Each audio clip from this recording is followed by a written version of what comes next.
अस्सलाम वालेकुम, मैं हूँ मज़ा और आप लोग देख रहे हैं किचन विद मज़ा। तो जल्दी से चलते हैं, रेसिपी स्टार्ट करते हैं। और आज मैं आपके लिए ज़बरदस्त सी रेसिपी लेके आई हूँ स्पाइसी बीफ चटखारा बोटी की। ये इतनी टेस्टी बनते हैं ना कि मैं आपको क्या बताऊँ। झटपट से बन के तैयार हो जाते हैं, इसमें ज़्यादा मेहनत भी नहीं है और बहुत ही कम टाइम में लजीज चटखारा बोटी बन के तैयार होती है। तो चलें फिर रेसिपी स्टार्ट करते हैं और देखते हैं कि स्पाइसी बीफ चटखारा बोटी हम कैसे बनाएंगे और इसमें क्या क्या चीज़ें डलती हैं। तो रेसिपी स्टार्ट करते हैं। 1.5 किलो मैंने गोश्त लिया है, उसकी छोटियाँ बोटियाँ बना ली हैं और साइज़ मैंने ना इस तरह का रखा है। तो आप ये देख लें, इस साइज़ में हमें बोटियों को बना लेना। अगर आप बड़ा साइज़ रखना चाहते हैं बड़ा रख सकते हैं। इसमें चीज़ें शामिल करूँगी। एक लार्ज साइज़ की प्याज ली थी मैंने, उसको शेप में काट लिया है, वो डाल देंगे। पिसी हुई लाल मिर्च डालेंगे, 2 खाने के चम्मच कश्मीरी लाल मिर्च पाउडर डालेंगे, 1 खाने का चम्मच नमक डालेंगे, 1 खाने का चम्मच अदरक लहसुन पेस्ट डालेंगे, 1 खाने का चम्मच भर के। और मैं ना इसका फ्लेवर अच्छा करने के लिए यहाँ तिक्का मसाला डाल रही हूँ। अगर आप चाहते हैं कि कोयले की धुनी ना देना तो तिक्का मसाला डाल दें, वरना इसकी जगह आप चाट का मसाला भी डाल सकते हैं।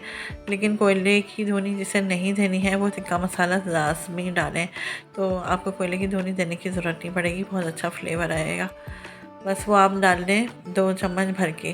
और उसके बाद हमें इसमें पानी डालना है। पानी हमें इतना डालना है कि ये जो मीट है ना ये पानी में डिप हो जाए, मतलब पानी मीट से ऊपर पानी नहीं होना चाहिए, इसके अंदर अंदर ही रहे। तो ये मैं भी आपको डाल के दिखाती हूँ। बस आपने इतना ही डालना है, अच्छे तरीके से मिक्स करना है और चूल्हे पे चढ़ा देना है। हमें ये उस वक्त तक पकाना है जब तक इसका पानी खुश्क नहीं हो जाता। और बिल्कुल हम इसका पानी खुश्क कर लेना है, पानी इसमें बाकी नहीं रहना चाहिए, बिल्कुल सुखा लेना है इसको पका के। तो तकरीबन 1 से 1.5 घंटा लगा था।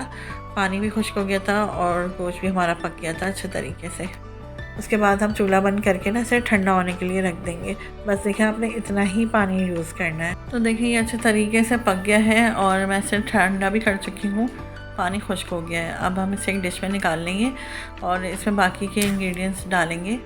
तो बाकी मसाले जो मैंने इसमें शामिल किए हैं वो है लहसुन अदरक का पेस्ट 1 खाने का चम्मच भर के, पिसी हुई लाल मिर्च लेंगे 1 खाने का चम्मच भर के, कुटी हुई लाल मिर्च लेंगे 1 खाने का चम्मच भर के, पिसा हुआ ज़ीरा लेंगे 1 टीस्पून, धनिया मैंने लिया था साबुत धनिया, उसको मैंने चॉप कर लिया है तकरीबन 1 टेबल स्पून, कुटी हुई काली मिर्चें लेंगे वो भी 1 टीस्पून। इन सब चीज़ों को मिक्स करेंगे हम। अच्छा, और इसके अलावा हम इसमें डालना है कॉर्नफ्लोर। कॉर्नफ्लोर मैंने लिया है तकरीबन 1 टेबल स्पून भर के और इसे अच्छे तरीके से मिक्स करें। और उसके बाद ऑयल गर्म होने रख दें। ऑयल आपने ज़्यादा नहीं लेना है, बस नॉर्मल ही हो कि इसमें आप ज़्यादा से ज़्यादा बोटियाँ डालते जाएँ और फ्राई करके निकालते जाएँ। फ्राई भी ये फ़ौरन हो जाएंगी क्योंकि हमें इसे ज़्यादा फ्राई नहीं करना है, बस अच्छा सा गोल्ड कलर देना है इसको हमें, क्योंकि मीट आपका मुकम्मल पका हुआ है, कच्चा कुछ भी नहीं है। सही है। तो बस हम इसे मिक्स करने के बाद ऑयल गरम करके उसमें फ्राई करेंगे और फ्राई करके निकालते जाएंगे। तो देखा आपने, झटपट से बन के तैयार हो गई हमारी बीफ स्पाइसी चटखारा बोटी।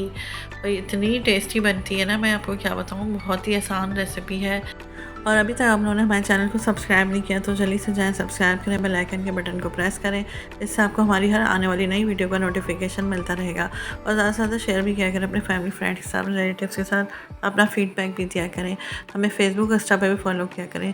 इसी के साथ ही मैं आज की वीडियो का एंड करती हूँ। इंशाल्लाह फिर रहेंगे नई रेसिपी, नई वीडियो, नए व्लॉग्स लेके। अपना बहुत सारा ख्याल रखिएगा, दुआओं में याद रखिएगा। मिलते हैं अगली वीडियो में। अल्लाह हाफ़िज़।